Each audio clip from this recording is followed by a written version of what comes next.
You've boarded a new type of air taxi to ride across town for an appointment. There are a couple of other passengers sitting next to you in the sleek electric vertical takeoff and landing vehicle. But wait, where's the pilot? Who's flying this thing? Well, simply speaking, it's a computer developed based on years of learning to advance automation in the flight deck. Autonomy is coming to air transport incrementally, even as many are still wondering how it really works and how it will be accepted by regulators and consumers alike. Well, to help make sense of this exciting, but to some daunting prospect, FutureFlight spent time with independent expert Sergio Cecutta to talk us through the path to autonomy. When we are talking about pilot, the truth is there will always be a pilot on board. It's just the difference is the pilot won't be human anymore. It will be a piece of software, but there will always be a pilot on board. The big push for autonomy, it's definitely the cost savings. So the pilot is one of the cost centers in operating cost of any aircraft, including any eVTOL.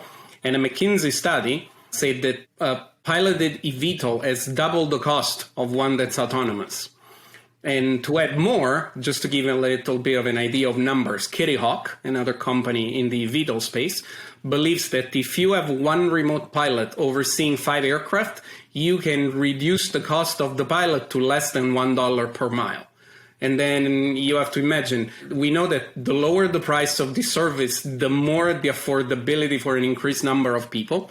And so one of the ways to bring this to the point of become a new form of mass transit is to reduce the cost. And part of that roadmap is to actually transform the pilot from a person to a piece of software.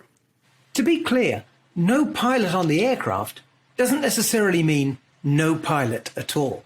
In the classic way that we thought about remotely pilot, like with the first UAVs that came out, there was really someone flying the aircraft. It's just instead of being on the airplane, it used to be in a control station. However, that it's still a one-to-one, one pilot, one aircraft.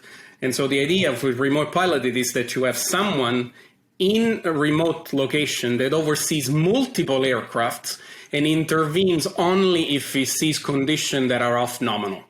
The companies focused on proving that autonomous flight can be safely achieved aren't rejecting the core principles of what the pilot does. They're just trying to find ways for machines to handle all or some of them to varying degrees. And let's talk about the 3 main tasks of a pilot when it comes to flying. And it's aviate, navigate, and communicate. So aviate, it's the actual control of the aircraft.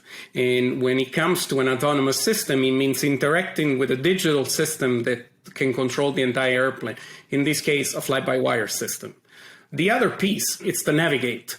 And it's not only following a flight plan, but also avoiding obstacles, whether they are other airplanes, whether it's terrain, construction. And in this case, we're talking about the introduction of sensors in order to do detect and avoid. So it's basically looking. And there's cameras, there's many other sensors, millimeter wave radars. And one of the new sensors that is finding application that's coming from the car world, it's LiDAR, where a company named Luminar, that is one of the most advanced companies in the LiDAR sector, is actually doing a test with Airbus to install LiDARs on helicopters and aircraft.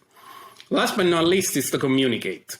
And communicate means the machine needs to communicate with ATC because the communication needs to be there.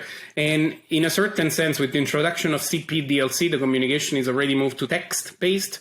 However, we still haven't defined what happens to the part where we actually talk to the ATC. Is it going to be a computer voice that talks to the ATC? Is it going to be all data-related exchange? That's the part that is still being worked. And artificial intelligence, machine learning, and what's called deep learning are building blocks too. Artificial intelligence is basically a broader concept of machine that emulates the performance of a human. When it comes to machine learning is an application of AI with the idea that if we give machines access to data, they can learn for themselves. That is a little bit how we interact with the world. We are given data as a baby. You are given a spoon or something you didn't have. And last but not least, there is also one last concept that is deep learning, that is basically an application of neural networks, so very powerful computers, to machine learning in order to learn and understand the surrounding world.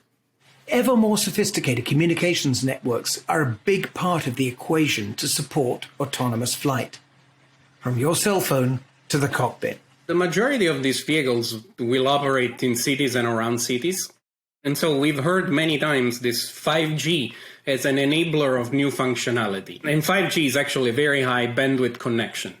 And so in this case, for many of these vehicles, we're looking at 5G as a way to connect. However, we always need to be aware of the fact that this connection might drop. And so aircraft will have to have system on board to allow the aircraft to continue operating in case there is a dropout, for example, because you're between buildings. But in general, 5G is one of the enabler of this next generation of aviation. And considering the time frame we're talking about, it might even be 6G. Until now, many times, up to 4G, there were very few critical applications that ran on wireless networks. With 5G, more and more applications are running on wireless network. 5G is also the way that they're thinking for communication between automated vehicles. And so even 6G, there is more and more of focus towards how do you do redundancy, how do you ensure that the probability of a lack of signal becomes very, very unlikely. Regulators aren't going to just let the industry fast forward to full autonomy. Among the questions that agencies like FAA and EASA are considering are how will machines make some of the tough decisions that we've counted on pilots for since the Wright brothers took to the air on a beach in North Carolina more than 100 years ago. When it comes to all of this, the idea is that it will do everything that a pilot does. And because of machine learning, because of deep learning, it will have learned how to fly. In this case, we used to talk about driverless cars. We still talk about non-piloted aircraft, but we're moving to autonomous aircraft. And Waymo, that is one of the most advanced companies in the autonomous car world, now talk about the Waymo driver. And I think we will have something similar to a Joby pilot, an Archer pilot, because each company will have its own software that will learn how to fly. And so you will see that each aircraft will be a specific way of flying. All of them safe, all of them certified to regulatory standards, but we'll see this emergence of this pilot according to how each and every one of the different company trains it. But again, always safe, secure, and there is one more item that we not consider many times for software, and it's ethical. Because in this case, if we have no humans, there is ethical decision that needs to be taken into account. If you have the case in which you have very low visibility, a pilot would decide we're going to divert. And in this case, for example, a principal might say, no, but I really need to land there. And the decision is the pilot says, no, we are going to be safe only if we divert. And so we can see something similar when it comes to ethical decisions made by an aircraft. All the way ultimately to the famous car question of you're on a 2-lane road on a bridge, and now you can either go into the water or go and crash into a bus with children. Which one are you going to go for?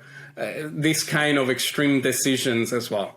So when it comes to autonomous flight, it's going to be a gradual process. We'll go step by step all the way to full autonomy. And one of the first steps is this SVO, the simplified vehicle operation that we hear for eVTOLs, that basically what it says is tries to automate more and more functionality so that the pilot is not called into some specific situation as the person that needs to solve the issue, but the system tries to solve issues on their own as much as possible so that the pilot needs less training in order to operate the vehicle. The fact is that there are already increasing degrees of automation and autonomy in technology supporting our daily lives, and we barely notice some of these. But keeping passengers on board with this idea, literally and figuratively, when it comes to flying, cannot be taken as a given. There is already a lot of autonomies around us. There is subways that are automated. In airport, there is the little people mover train that are completely automated. There is more and more autonomies in our life. And the more autonomy there will be in our life, and in this case, I'm looking at automated vehicles, the more people will get comfortable with the idea of a machine steering another machine. Any one of us that's tried autopilot, in autopilot is not a system that is drives on its own. It's a driver assistance system, but at the same time, when it works, it's really great. The other piece of the puzzle we need to look at the acceptance from a generational point of view.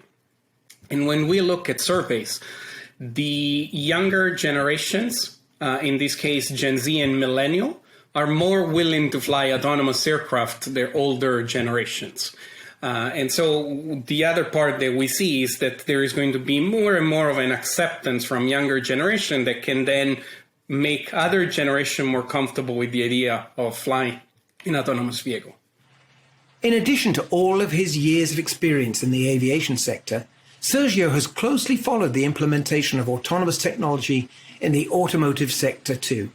And he's convinced that this is a big part of the coming advanced air mobility revolution, just as it has been with cars like his own Tesla.